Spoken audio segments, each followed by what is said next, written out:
Bismillahirrahmanirrahim. Alhamdulillahi rabbil alamin. Wa bihi nasta'inu ala umurid dunya waddin. Asyhadu an la ilaha illallah wahdahu la syarika lah. Wa asyhadu anna sayyidana Muhammadan abduhu wa rasuluh la nabiyya ba'dah. Allahumma salli wa sallim wa barik wa karrim wa 'azzim wa majid ala habibina wa syafi'ina wa qurrati a'yunina Muhammadin وعلى آله وصحبه أجمعين. سبحانك لا علم لنا إلا ما علمتنا إنك أنت العليم الحكيم. رب اشرح لي صدري ويسر لي أمري واحلل عقدة من لساني يفقه قولي بجاه النبي وآله. قال الله تعالى وقل رب زدني علما. وقال رسول الله صلى الله عليه وسلم طلب العلم فريضة على كل مسلم. وقال الإمام قل إشهاد وصول البلاد والعباد الحبيب عبد الله بن علوي بن محمد الحجاج رضي الله عنه ورضي عنا به ورحمه الله ورحمنا به ونفعنا به في الدار آمين. وإذا دخلت بيتك فسلم على أهلك. وإذا دخلت مسجدا أو بيتا وليس فيه أحد فقل السلام علينا وعلى عباد الله الصالحين. وإذا لقيت مسلما فاجتهد أن تبدأه بالسلام قبل أن يسلم عليك. قيل لرسول الله صلى الله عليه وسلم إذا لقي المسلم فأيهما يبدأ بالسلام قال أولاهما بالله. Jika engkau hendak masuk ke rumahmu, maka ucapkanlah salam kepada keluargamu. Ya, di sini adalah adab seseorang itu masuk rumah. Disebutkan kalau memang di situ ada orang, maka Anda mengucapkan Assalamualaikum warahmatullahi wabarakatuh. Salam. Ya, dan ini suatu kebiasaan yang jarang orang lakukan. Nah, kemudian baru membaca doa-doa dari Nabi Muhammad SAW. Di antaranya membaca Bismillahi walajna, Bismillahi kharajna. Dengan nama Allah kami masuk dan dengan nama Allah kami keluar. Allahumma inni as'aluka khairal maulaj wa khairal makhraj. Ya Allah, aku memohon kepada Engkau sebaik-baik tempat masuk dan sebaik-baik tempat keluar. Ya. Nah, kemudian ketika masuk itu membaca surah Al-Ikhlas. Disebutkan orang yang membaca Al-Ikhlas ketika masuk rumah, maka keberkahan rumah itu akan jadi banyak. Kemudian membaca ayat kursi, ya, membaca ayat kursi. Nah, kemudian kalau mau lengkap, sebutkan bahwasanya ketika masuk Allahumma inni as'aluka rizqan min ghairi ta'ab, Allahumma inni as'aluka rizqan fil balad min ghairi kaddin wala nakad. Bifadli qul huwallahu ahad Allahus samad lam yalid wa lam yulad wa lam yakul lahu kufuwan ahad. Ya. Ini masuk rumah nih. Istilahnya kelamaan Ustaz. Kadang kita gitu. Tapi tidak ada, kalau memang sering digunakan, sering dipakai, insya Allah akan terbiasa. Ya. Bahkan istilahnya usahakan itu anak-anak juga dilatih. Kalau mereka masuk nyelonong nggak salam, suruh keluar. Nah, keluar dulu. Ucapkan salam. Biasakan demikian. Dan kalau memang di situ ada orang tuanya, maka biasakan masuk rumah cium tangan. Ya, biasakan. Hal seperti ini remeh. Tapi ini namanya tarbiyah. Pendidikan itu di situ. Bukan hanya ngasih materi aja, tidak. Pendidikan dimulai dari amaliyah. Ya, amaliyah dimulai dari mana? Keluarga dulu. Dan kita pribadi, ya kita yaitu sampean semua itu harus memulai dulu. Kita memulai dulu. Ya, mengucapkan salam. Seandainya nggak ada yang jawab, maka dekatkan ke telinga. Ya, Assalamualaikum sampai jawab. Ya, dan kasih tahu wajib dijawab kalau dengar salam. Nah, ini kalau ada orangnya. Nah, ini sekarang masalah adab bertamu ya apa? Jadi kan adab yang punya rumah nih. Yang punya rumah itu kalau ngerti di rumah ada orang, maka dia salam, ya, dan langsung masuk dia, enggak masalah. Dia sahibul bait yang punya rumah. Nah, kalau tamu, maka di sini adabnya, maka dia salamnya itu paling full 3. Paling banyak 3. Ya, kalau sudah 3 salam nggak dijawab, maka pulanglah. So ini ada sandalnya ini, motornya ada, digedor lagi. Ini nggak beradab. Yang parah lagi ngintip jendela. Ya, ngintip jendela itu nggak boleh. Bahkan Nabi SAW itu pernah ada seseorang ya ngintip jadi Nabi pengen mencolok matanya. Kata Nabi kalau mencolok itu nggak kasih dari kisos karena salah dia.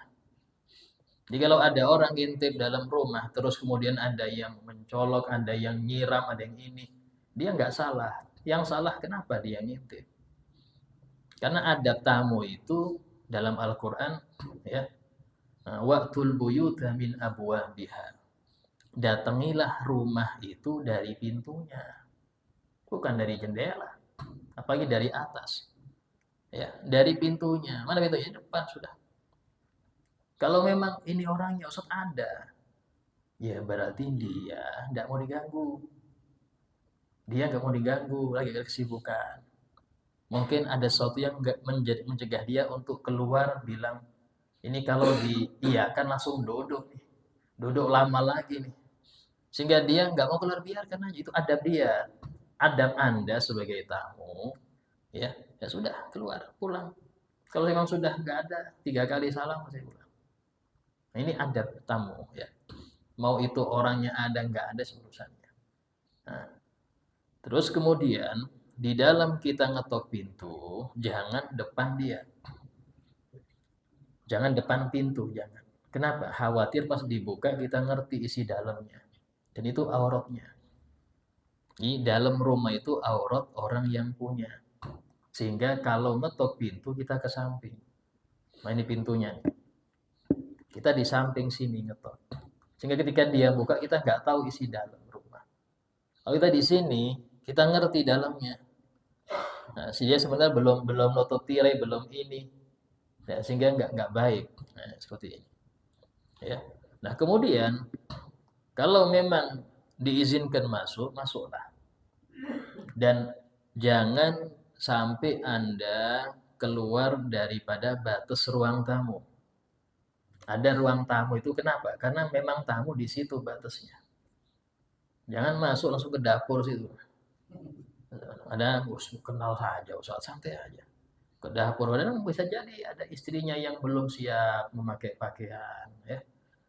Ya, belum ini, maka di situ harus kita tahu bahwasanya ada tamu itu ya di ruang tamu. Ya. Bahkan istilahnya tidak boleh tamu itu jelalatan lihat dalam. Tidak bisa. Apa yang di ruang tamu itu sudah. Ya, bahkan disebutkan kurang ada kalau tamu itu kondangan. Ya, duduk aja sudah. Ya, itu dalam bertamu, masya Allah. Sehingga Nabi SAW ya di dalam hadis menyebutkan termasuk daripada tanda keimanan kalau memuliakan tamu. Man kana yu'minu billah wal yawmil akhir falyukrib dhaifah. Barang siapa yang beriman kepada Allah dan hari akhir, maka dia harus memuliakan tamunya. Dan tamu juga harus memuliakan tuan rumah. Apa di antaranya tadi? Kalau sudah istilahnya apa 3 kali salam, pulang. Jangan gedor. Itu pertama. Yang kedua, waktu. Waktu bertamu itu penting. Ya, jangan bertamu di waktu orang istirahat. Jam 2 bertamu. Ini enggak sesuai, enggak pas. Kenapa? Itu bukan waktunya. Atau waktu siang orang lagi istirahat jam 2, setengah 3. Biasanya ya, walaupun kita enggak menghukumi semua orang tidur siang, tidak. Cuman ini waktu orang istirahat. Kalau memang Anda penting, berjanji aja ya. Jam berapa sampai ada di rumah, jam sekian, bisa saya mampir, bisa. Nah, dia siap-siap. Nah, ini adabnya. Nah, kemudian disebutkan termasuk waktu yang makruh bertamu itu antara maghrib isya. Karena itu waktu ibadah. Dia waktu ibadah ya. Nah, biasanya itu pengajian atau apa itu waktu ibadah. Kalau nggak pengajian dia pasti sholat sunnah awabin 6 rakaat ya, ada sampai 20 rakaat. Kalau ba'diyah maghrib bisa sampai 6. Nah, yang seperti itu dia kerjakan atau ngaji dia ini. Itu bukan waktu bertamu. Nah, kemudian waktu habis subuh ya, sampai waktu duha itu bukan waktu bertamu. Karena itu waktu dzikir pagi. Jangan bertamu di waktu-waktu tersebut. Ya. Nah, kemudian jika dipersilahkan duduk ya, maka apa yang disuguhkan tamu, maka itu silahkan untuk nikmati. Ya, termasuk bukan adab kalau kita tidak mengambil apa yang disuguhkan. Ya, bahkan kalau itu diberi minuman itu harus habis. Kadang-kadang orang kalau saya habis dikira saya haus, dikit aja sudah.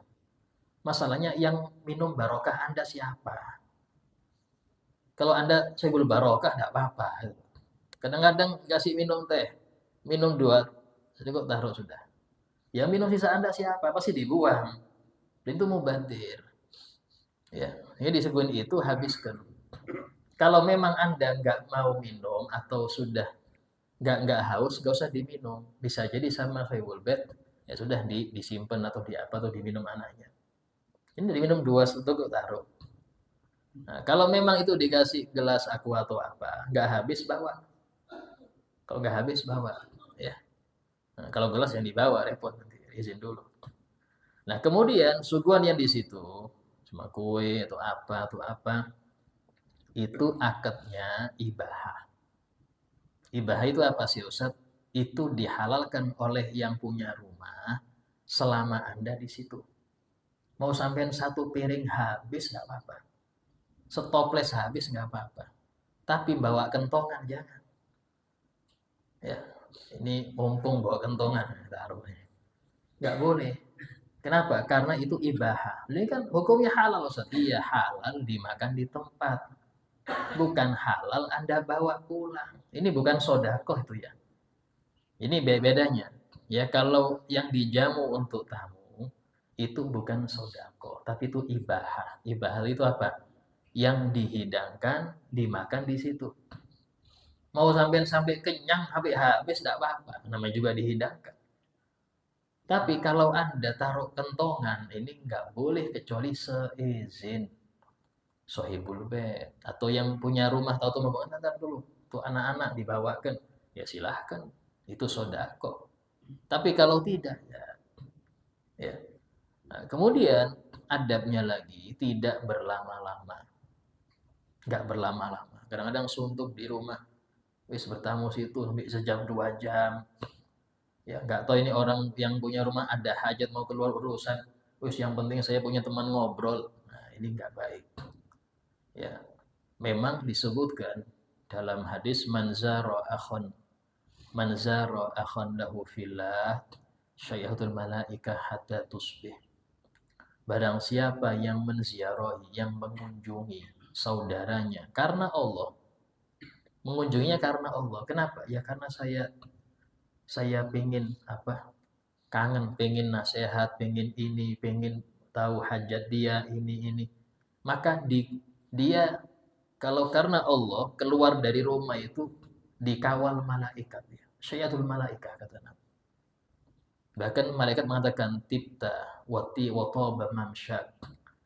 Ya, engkau baik dan baik perjalanan engkau ini. Wa bawwa'aka Allah fil jannah thayyibah.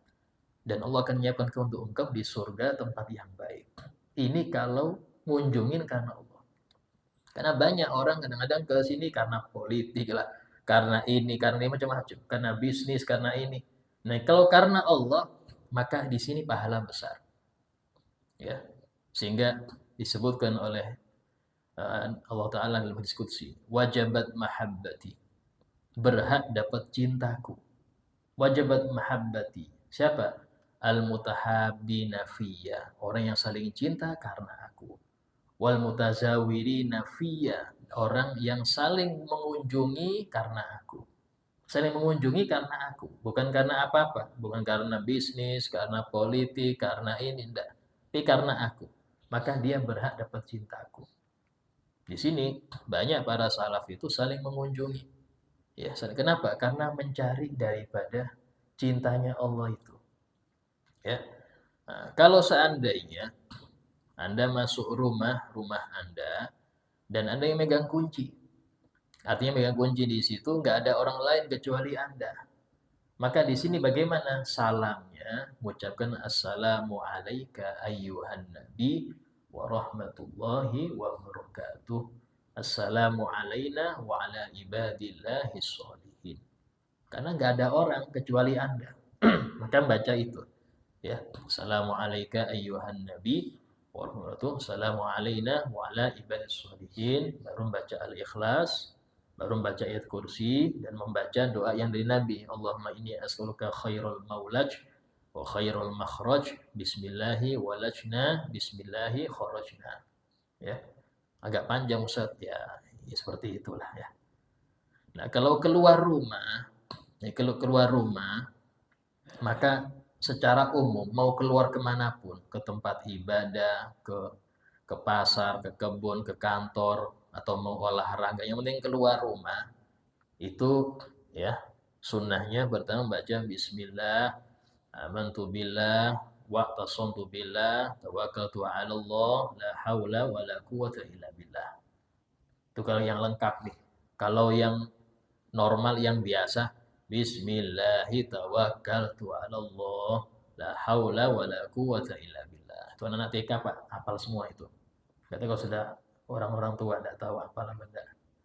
Ya. Kalau anak TK hafal semua itu. Anak saya TK hafal. Tapi kalau sudah tua tidak tahu sudah. Kalau nggak praktek ya nggak bisa. Ya, itu membaca itu. Baru kemudian membaca membaca ayat kursi, jelas ayat kursi dibaca. Baru yang ketiga membaca Allahumma inni a'udzubika an adilla au udalla au azilla au uzalla au adlima au udlama au ajhal au yujhal alayya. Ya.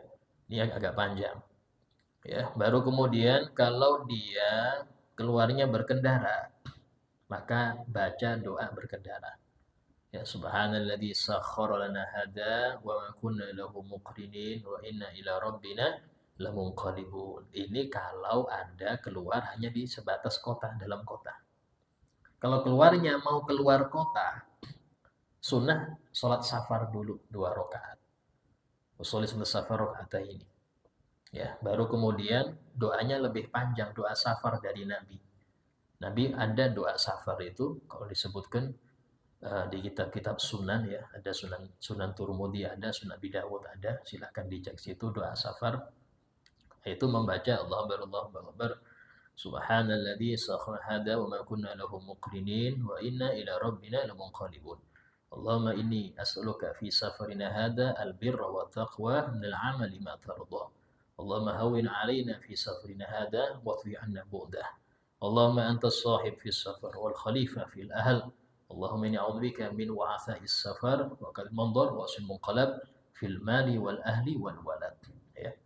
Kalau mau ditambahi bismillahirrahmanirrahim silahkan. Ya. Kemudian kalau seandainya dia di dalam kota mau menuju tempat-tempat ibadah, ke masjid atau ke majelis ya, maka ada tambahan doa dari Nabi. Itu apa? Allahumma inni as'aluka bihaqqis sa'ilina 'alaik wa bihaqqir raghibina 'alaik wa bihaqqi mamsyaya hada ilaik fa inni la akhruju ashran wala bataran wala riya'an wala sum'atan wa innama akhruju ittiqa'a sakhatik wa ibtigha mardatik fa nas'aluka Allahumma an tudkhilal jannah wa tunajjini minan nar. Ya, itu kalau menuju masjid atau majelis ya. Bahkan dianjurkan kita di bulan Ramadan ini memperbanyak hadir majelis ilmu. Memperbanyak hadir majelis ilmu. Disebutkan oleh para salaf, orang yang keluar rumah menuju majelis ilmu ya, maka setiap langkahnya dihitung ibadah setahun. Nah, tiap langkah dihitung ibadah setahun. Dalam hadis Nabi SAW bersabda, barang siapa yang menuju masjid, tidak ada keinginan kecuali an yu'allim aw yata'allam, mengajar atau belajar. Ngajar atau belajar. Maka setiap langkah itu menaikkan derajat, menghilangkan dosa. Menaikkan derajat, menghilangkan dosa. Ya, ini betapa besar pahala daripada hadir majelis ilmu. Kemudian dikatakan, wa idza dakhalta masjidan aw baita wa laysa fihi ahad, dan jika engkau masuk ke suatu masjid atau ke rumah yang enggak ada seorang pun di situ, artinya rumah sendiri ya. Faqul, maka katakan assalamu alaina wa ala ibadillahi sholihin. Salam sejahtera bagi kami dan bagi hamba-hamba Allah yang soleh. Ya. Kemudian wa idza lakita muslima, kalau engkau menemui seorang muslim, fajtahid an tabda'ahu bisalam, maka usahakan engkau yang memulai salam. Usahakan engkau yang memulai salam. Kenapa? Pahalanya lebih banyak daripada yang menjawab. Padahal kalau kita lihat, jawab salam itu wajib. Jawab salam itu wajib. Dan memulai salam itu sunnah. Sehingga harusnya wajib itu pahalanya lebih banyak daripada sunnah. Itu sudah kaidah umum. Ya, kaidah umum seperti itu. Hal yang wajib lebih besar pahala dari sunnah. Bayar utang dengan sodako lebih besar bayar utang 70 kali dari sodako. Kadang kita ini kalau ada duit pengen sedekah, tapi utang sudah ditagih terus gak bayar-bayar. Ini utang wajib dibayar kalau si dia sudah. Kenapa? Karena wajib. Sama kayak zakat. Zakat wajib. Sodakoh sunnah. Atau yang sering terjadi nih. Banyak dari kita yang mungkin di masa muda dulu masih banyak bolong sholat. Bisa jadi dia 5 waktu lengkap itu waktu sudah nikah. Ya. Mulai balik dulu bolong-bolong sudah. Waktu nikah baru 5 waktu lengkap. Ya. Nah, ini mengkodok wajib. Mengkodok sholat wajib. Dengan dalil hadis Nabi Muhammad SAW yang beliau bersabda, man taraka sholatan wahidah kutibasmuh ala babi jahannam. Barang siapa meninggalkan satu sholat fardu, maka nama dia tertulis di pintu neraka jahanam. Apa tertulisnya? Fulan bin Fulan la budda an yadkhulan nar. Fulan bin Fulan harus masuk neraka. Ya. Dan ini dalam hal ini dikuatkan oleh Nabi Muhammad SAW. Man nama anis man nasiyas sholah au nama anha falyakdiha idza dzakaraha. Barang siapa yang lupa akan sholat fardu atau dia ketiduran sampai nggak sholat di waktunya, maka wajib dia mengerjakan sholat itu kalau dia ingat. Ini kata ulama bagi yang lupa, apalagi yang meninggalkan sengaja. Yang lupa aja wajib qadha, apalagi yang sengaja. Ya, yang lupa itu wajib qadha, apalagi yang sengaja. Nah, sehingga dalam hal ini bagi siapapun yang mungkin di masa dulu banyak utang sholat, ya, maka kalau memang berat untuk kodok berat Ustaz. Kadang kita ini kalau sudah lihat dengar kodok ini model berat gitu. Ya sudahlah, sampean ini kan insya Allah tiap malam terawih nih. Niatkan aja kodok subuh. Tiap hari sampean qobliyah kan, qobliyah ba'diyah. Niatkan aja qadha. Ya, pahalanya lebih banyak 70 kali daripada qobliyah, tarawih, tahajud, duha. Itu kalah semua dengan qadha. Qadha itu 70 kali dari pahala sunnah. Kalau Anda cerdas dan hanya mencari, memang nyari pahala, nyari apa lagi sholat sampai kalau nggak nyari pahala? Apa nyari nama? Kadang orang itu merasa nggak nyaman. Oh saya nggak enak Ustaz, jarang duha. Masa yang lain doa saya nggak duha? Loh Anda banyak utang duha. Utang dulu bayar. Anda tidak akan disiksa karena nggak sholat duha. Tapi Anda disiksa karena nggak sholat fardu. Ini harus tahu kita. Banyak orang kadang-kadang merasa beban kalau sholat qadha. Padahal kerjanya sama. Cuman beda di niat aja. Niat aja bedanya. Kalau subuh qadhaan, fardu subuh. Kalau qobliyah subuh, sunatan. Kadang-kadang kita mikir, oh qobliyah subuh kan Ustaz lebih besar dari dunia dan seisinya pahalanya. Ini fardu subuh 7 kalinya. Fardu subuh 70 kali. Jadi kalau biar nggak terlalu berat Anda, ya, yang hampir insya Allah tiap malam itu terawih, tiap hari qobliyah ba'diyah, rubah niat jadi qadha. Sehingga tanpa Anda sadari, Anda sudah banyak bayar hutang. Kalau kunut Ustaz, ya kunut sunnah. Tidak apa-apa, tidak kunut, tidak masalah.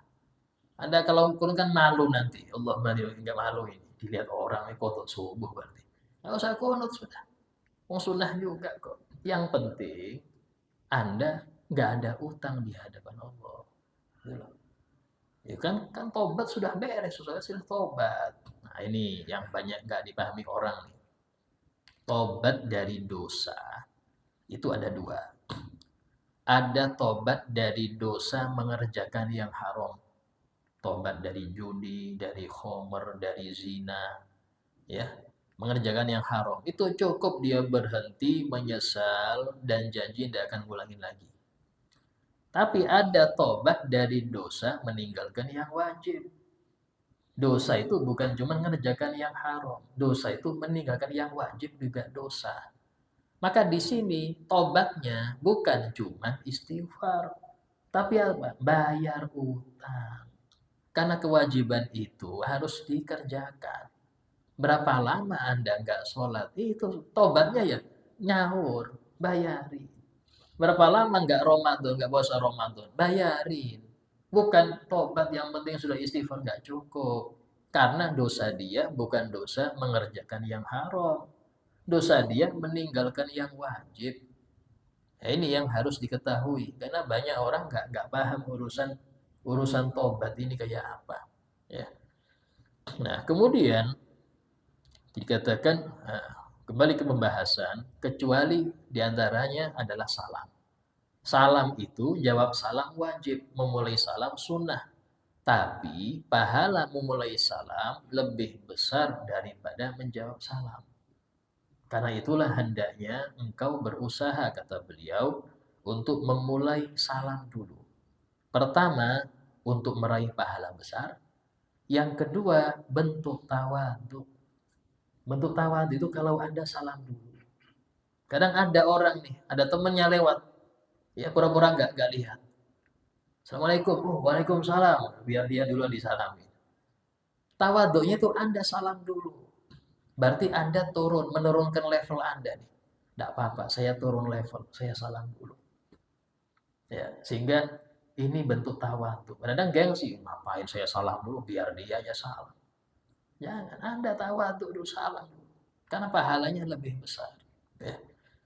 Jadi disebutkan kepada ada sahabat tanya kepada Rasulullah SAW dalam hadis riwayat Imam Tirmidzi. Yang ketika ya Rasulullah, kalau seorang muslim bertemu dengan muslim lainnya, maka siapakah dari mereka yang memulai salam? Siapa dari mereka yang memulai salam? Kata Nabi, aulahuma billah, yang lebih dekat dengan Allah itu yang mulai salam. Jadi kayak Nabi itu ngasih tahu, yang mulai salam dialah yang lebih dekat pada Allah. Artinya apa? Yang lebih banyak pahala, yang lebih tinggi derajatnya. Karena dia tawadhu. Kalau tawadhu dalam hadis, man tawadhu'a rafa'ahullah. Barang siapa yang tawadhu, maka Allah akan angkat derajatnya. Dia lebih dekat pada Allah Ta'ala. Ya. Wa fil hadis, dalam hadis yang lain, itu riwayat Imam Al-Sahih Bukhari, ya, dalam bab al-istidzan. Dikatakan yusallimur raqib 'alal mashi wal ghaib 'alal ghaid was shaghir 'alal kabir wal qalil 'alal katsir. Ini diantara adab siapa yang memulai, dikatakan orang yang berkendara dialah yang menyalam dulu kepada yang jalan kaki. Yang berkendara dialah yang salam dulu kepada yang jalan kaki. Wal qa'im 'alal qa'im. Orang yang berdiri itu dia yang salam dulu kepada yang duduk. Bukan yang duduk yang salam, yang berdiri yang salam dulu. Was-shaghir 'alal kabir. Ya, anak kecil yang lebih muda itu yang salam dulu kepada yang lebih tua, adabnya. Ya. Kemudian wal qalil 'alal katsir. Kelompok yang sedikit itu yang salam dulu kepada yang banyak. Ya, yang banyak. Cuma di dalam masalah salam ini banyak pembahasan. Guru saya Habib Soleh bin Ahmad Al-Idrus hafizahullah, masih hidup beliau. Itu beliau punya kitab tentang pembahasan salam, namanya Subulus Salam fi Ahkamis Salam. Itu disebutkan bahwasanya hukum salam itu kalau seandainya salam seseorang ya kepada orang banyak, maka yang wajib menjawab cuma salah satu. Ya, mau saya salam kepada sampean yang di masjid, itu satu orang dari Anda yang menjawab, yang lain nggak wajib lagi. Kenapa? Karena fardu kifayah. Jadi kalau saya salam kepada satu orang, nggak ada yang lain, maka dia yang wajib menjawab. Nah, kemudian hukum salam sendiri disebutkan nggak boleh salam kepada orang non-muslim. Dalam hadis Nabi bersabda, la tabda'ul yahud wan nasara bisalam. Janganlah kalian memulai salam kepada orang Yahudi dan Nasrani. Nah, kecuali kalau banyak orang ini yang hadir ada yang non-muslim juga, maka silakan Anda salam, niatkan ke yang muslim, bukan kepada yang non-muslim. Kemudian hukum salam dengan tulisan. Ini sering kita dapat WA, Assalamualaikum dapat WA. Itu juga wajib dijawab. Entah jawabnya Anda pakai tulisan atau pakai lisan. Waalaikumsalam. Ada yang tanya, Assalamualaikum Ustaz, apa hukumnya ini? Kadang langsung saya jawab, hukumnya halal. Salamnya mana? Salamnya pakai lisan aja. Capek nulisnya. Tidak apa-apa, tidak masalah. Ya, salam dari tulisan itu bisa pakai salam dengan lisan. Jawabnya. Kemudian hukum orang yang kirim salam. Kadang kirim salam ya, mau kemana? Mau pulang kampung Pak. Kirim salam ya sama abahmu. Ya, ini wajib sampai ke mana. Bukan basa-basi nih. Ini kirim salam ini itu amanah. Dan harus yang anak tadi ketika ketemu abahnya, bah, fulan kirim salam sama sampean. Maka abahnya bukan bilang iya, iya bukan iya toh, bukan. Dijawab apa? Alaika wa alaihi salam. Itu wajib. Gak cukup bilang iya atau kirim salam aja. Apa hadiahnya? Ya repot lagi. Jadi harus ada jawabnya. Alaika wa alaihi salam. Itu kalau kita dikirimin salam. Ya. Nah, cuman yang repot kalau pas pulang kampung, kemana? Mau pulang kampung Pak? Oh itu kampung saya. Kirim salam ya sama siapa? Seluruh kampung. Bingung juga ya seluruh kampung. Ya, ini kayak apa hukumnya kalau ada yang bilang kirim salam ya pada yang sekampung sana? Kata ulama, kalau seperti itu cukup 3 orang dari kampung situ sudah cukup. Karena jamak itu minimal 3. Jamak minimal 3 sudah cukup. Repot sampai ke salam semua ini. Ya, nggak cukup waktunya. Jadi 3 orang sudah cukup. Fulan ya, oh fulan siapa? Yang orang-orang sini. Oh iya yang ngerti. Ya, salam. 3 orang cukup. Ya. Nah, sama dalam hal ini apa namanya? Kalau bagaimana kalau sama stiker salam, ada stiker salam. Ini dijawab enggak nih stiker salam nih? Ini yang sering, yang kadang-kadang kita ini ya. Kalau contoh ya ada yang meninggal, doakan tuh males, nyari stiker aja. Allahumma fillahu kirim. Ini nggak nyampe, Pak. Itu bukan doa. Atau Al-Fatihah, kirim Al-Fatihah. Ya Allah, nggak nyampe. Doakan, walaupun Fatihah pakai voice note, Fatihah lebih pas itu yang masuk. Ini nggak nyari stiker doa, mana stiker doa kirim, nggak ada faedahnya. Ya, tolong ya kirim Fatihah untuk nenek saya yang baru meninggal. Semuanya tulis Al-Fatihah, tulis Al-Fatihah dong. Baca apa enggak itu? Nah, ini dibaca karena dia meminta doa. Ya, sehingga penting untuk itu. Ya, karena kalau stiker ini khilaf. Dia mengatakan enggak, harus dia nulis. Harus dia nulis. Salam itu harus nulis. Kalau cuma stiker bukan nulis. Sehingga nggak perlu dijawab. Dikatakan ini nggak perlu dijawab karena nggak ada salam dari dia. Ya, dulu itu surat tulisan salam itu wajib dijawab salamnya. Ya, kalau sekarang kan WA ya. Tapi kalau cuma stiker, kertas nempel aja nggak bisa. Ya, nah itu. Kemudian wa'alaika tashmitil atis. Ya, insyaallah kita bahas yang akan datang tentang adab-adab yang selanjutnya. Mungkin ada yang mau bertanya, silakan tanya. Ya. Waalaikumsalam. Jadi tentang adab dan tata cara kita mengkodok sholat kita. Katakanlah kita dari usia balik sampai umur 26 dan sekian tahun kita meninggalkan sholat tersebut. Jadi tata cara kita menggantikan untuk membayar utang tersebut, katakanlah subuh kan 5 waktu ini. Dalam satu tahun aja udah 365 kali kan gitu. Bisakah di dalam mengkadar sholat subuh tadi dari 5 waktu sampai isya tadi itu kita berkali-kali sebelum atau sesudah sholat wajib kita mengkadanya. Seperti kalau saya katakan kabeh subuh bisa kita rubah tadi Fardhu subuh tadi. Itu yang pertama. Yang kedua, pada saat baginda Rasulullah memasuki kota Mekah waktu itu,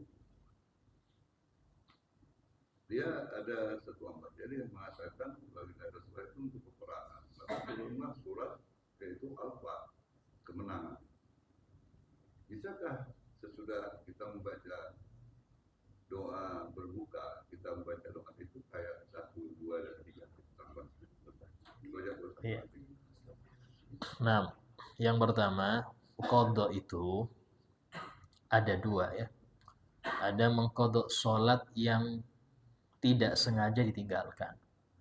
Contoh ketiduran ya. Maka mengqadha sholat yang ada udzur. Kita niagannya karena udzur. Karena tidur, karena lupa, ini ada udzur. Maka waktunya kapanpun. Tidak harus nggak harus besok, nggak harus lusa, kapanpun. Yang penting sebelum wafat sudah diqadha.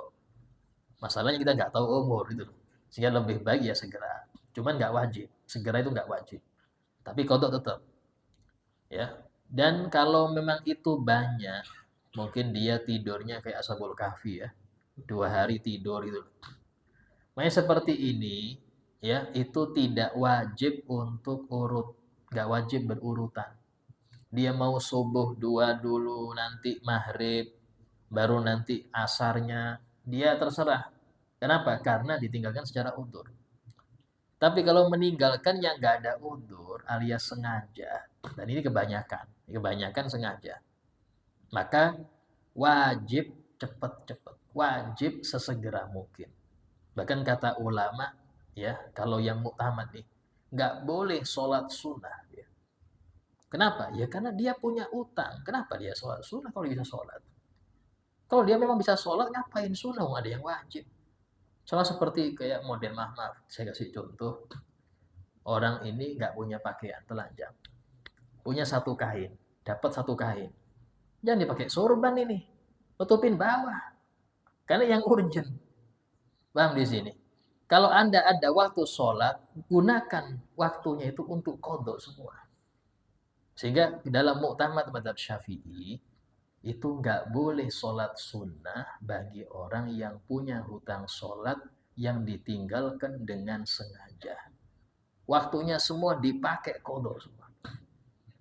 Itu pendapat yang utama. Tapi Abdul Haddad, nah ini pengarangnya, ini beliau levelnya kayak Imam Syafi'i, ya.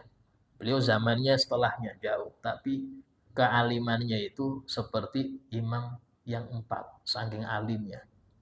Beliau itu menggali sendiri dalam Quran, banyak orang alim itu mengatakan pendapat beliau, tidak apa-apa orang yang meninggalkan sholat secara sengaja itu untuk sholat sunnah tidak apa-apa. Tapi dengan catatan tiap hari harus ada qadha. Tiap hari harus ada qadha. Kalau dia memang 5 waktu pernah nggak sholat, walaupun mungkin beda-beda bilangannya, maka tiap hari 5 waktu. Tiap hari 5 waktu. Ya. Dia boleh sholat tahajud, boleh taraweh, silahkan. Tapi 5 waktu ini wajib dia qadha. Sampai kapan Ustaz? Sampai dia yakin nggak punya utang lagi. Oh, ini repot, nggak punya yakin ini repot Ustaz. Nggak repot kok. Contoh semua kita ya. Setiap malam taraweh itu anggap pakai yang 20, berarti 10 subuh. 10 subuh kali 30 hari, 300 ya. 300 ini masih tarawehnya, belum duha Anda, belum qobliyahnya, belum tahajudnya. Itu bisa setahun, sebulan, kodok setahun sudah. Kalau continue. Itu setahun bisa terlunasi untuk subuh setahun. Dengan Anda meniatkan setiap sholat yang 2 rakaat itu kodok subuh. Ya. Nah, dan ini termasuk daripada sesuatu yang sangat penting. Bahkan seandainya nih sampean tiap hari qadha. Tiap hari qadha niatnya memang sampean pengen lunas. Tahu-tahu ya ajal datang. Tanpa pemberitahuan, rata-rata seperti itu ajal datang.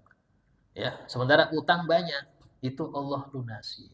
Insya Allah kata ulama, Allah lunasi karena Anda sudah nawaitu niat lunas. Tapi tadi nawaitunya itu realisasikan dengan gerakan. Jangan saya niat Ustaz, tapi nggak kodok-kodok. Bagaimana saya mau melunasin nggak kodok-kodok? Kodok tiap hari. Tiap hari kodok. Ya. Kalau seandainya meninggal tengah-tengah kodok, maka yang sisanya itu Allah lunasi. Karena Anda sudah niat punya itikat baik untuk melunasi. Apa itikatnya? Ya tiap hari kodok itu itikatnya. Bukan cuma nawa itu tapi nggak kodok. Nawa itu tapi sambil kodok. Ya, itu. Terus yang kedua, ya bacaan tersebut ya tetap harus mau yang baik. Karena memang dianjurkan banyak doa ketika iftar, ketika berbuka. Disebutkan dalam suatu hadis Nabi bersabda salasatun la turaddu da'watuhum. Ada 3 golongan orang yang enggak ditolak doa mereka. Di antaranya doa orang yang terdolimi. Ya, terdolimi itu tidak ditolak doanya. Yang berkaitan dengan kedoliman. Enggak ditolak. Walaupun dari orang kafir. Orang kafir kan ketolak doanya Ustaz. Dalam Al-Quran Allah berfirman, وَمَا دُعَاءُ الْكَافِرِينَ إِلَّا فِي ضَلَالٍ. Tidaklah doanya orang kafir kecuali pasti meleset. Tapi urusan kedoliman Allah terima. Kenapa? Karena Allah tidak mungkin tidak membalas dolimnya orang yang dolim. Tidak mungkin. Pasti Allah balas. Terus jangannya apa? Doa muftir inda fitrihi. Doa orang-orang yang berbuka ketika berbuka. Karena itulah dianjurkan orang ketika berbuka itu jangan fokus makan minum aja. Di waktu orang lalai sampean fokus. Nah, sehingga doa itu memang mustajab. Termasuk baca doa tadi itu dianjurkan juga ya. Nah, seperti itu. Insya Allah semoga yang kita dapat bermanfaat dan semoga kita bisa mengamalkan daripada apa yang sudah disampaikan. Ala hadiniyah kulli niyatin salihah. Al-Fatihah. Bismillahirrahmanirrahim. Alhamdulillahirabbil alamin. Shiratal ladzina Bismillahirrahmanirrahim. Alhamdulillahirabbil alamin. Allahumma shalli wa sallim ala sayyidina Muhammad وعلى آله وصحبه أجمعين. ربنا انفعنا بما علمتنا. ربي علمنا الذي ينفعنا. ربي فقهنا وفقه أهلنا وقراباتنا في ديننا. ربي وفقنا ووفقهم لما ترتدي قولا وفعلا كرما. وارزق الكل حلالا دائما وأخل أنقياء لما نهضى بالخير نفى كل شر. ربنا واصلح لنا كل شؤون وقر بالرضا منك العيون وقضي عنا ربنا كل الديون قبل أن تأتينا الرسل منون.